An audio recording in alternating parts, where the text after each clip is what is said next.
Nous sommes le 23 février 2019 dans un supermarché Monoprix du 14e arrondissement de Paris, 129 rue d'Alésia. Je m'y étais arrêté pour faire quelques courses et je suis tombé sur cette souris, prise dans un piège à glu, dans un état de souffrance physique et psychique manifeste. Un employé, me voyant filmer, est venu vers moi, genre « Y a un problème ?» Je lui ai demandé ce qui allait advenir de cette souris. Il m'a renvoyé sur la personne responsable présente, laquelle m'a sèchement répondu que les souris piégées étaient jetées telles quelles dans un conteneur. Quand j'ai voulu enregistrer cette surprenante réponse, elle s'est énervée. Donc vous me disiez que vous les jetiez vivantes dans un conteneur. Vous n'avez pas à me filmer. Vous les jetez vivantes dans un Vous conteneur. n'avez pas à me filmer, je vous autorise pas. Je vais porter plainte. Je demandais alors une chose toute simple, à savoir emporter cette souris avec moi, afin soit de la libérer et de la relâcher dans un jardin, soit de l'euthanasier rapidement. Une autre cliente du magasin, puis deux, sont venues m'apporter leur soutien. Mais la responsable s'est contentée de nous rembarrer à répétition de façon extrêmement désagréable, disant que cette souris n'était pas à moi et que je n'avais qu'à revenir le lendemain pour voir le chef du magasin à qui elle avait téléphoné. Lorsque je suis retourné à l'intérieur du magasin, le piège de la souris avait été enlevé, manifestement pour être jeté dans le conteneur.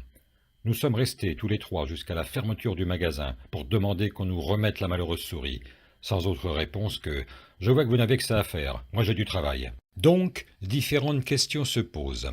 Premièrement, la question du rapport de Monoprix avec ses clients.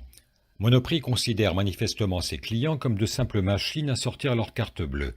Rien n'empêchait Monoprix, ni sur le plan réglementaire ni sur le plan sanitaire, de nous remettre cette souris exposée aux vues de tout le monde. Mais peut-être aurait-il fallu sortir sa carte bleue. Deuxièmement, la question de la justification de ces mesures. Aucun employé du magasin n'a été capable de me dire quelles étaient la nature et l'importance des nuisances générées par ces minuscules animaux. Les autres employés, reconnaissons-le, étaient plus accessibles et plus aimables que la responsable présente. Troisièmement, la question juridique du traitement infligé à ces animaux. Cette souris, petit mammifère intelligent et sociable, mais très craintif, était bloquée dans un état de stress majeur, au milieu des clients qui allaient et venaient. Elle était immobilisée par la glu dans une position provoquant une gêne douloureuse croissante, à savoir la tête bloquée à 90 degrés sur le côté. Et elle a été jetée vivante dans un conteneur, où elle va lentement agoniser dans la douleur jusqu'à mourir de faim et de soif, ou jusqu'à être étouffée lorsque le conteneur sera déversé dans la benne à ordures. La responsable présente nous a laissé entendre que cette souris, en captivité dans le piège à glu, n'était pas à nous, ce qui implique donc qu'elle était considérée comme appartenant à Monoprix.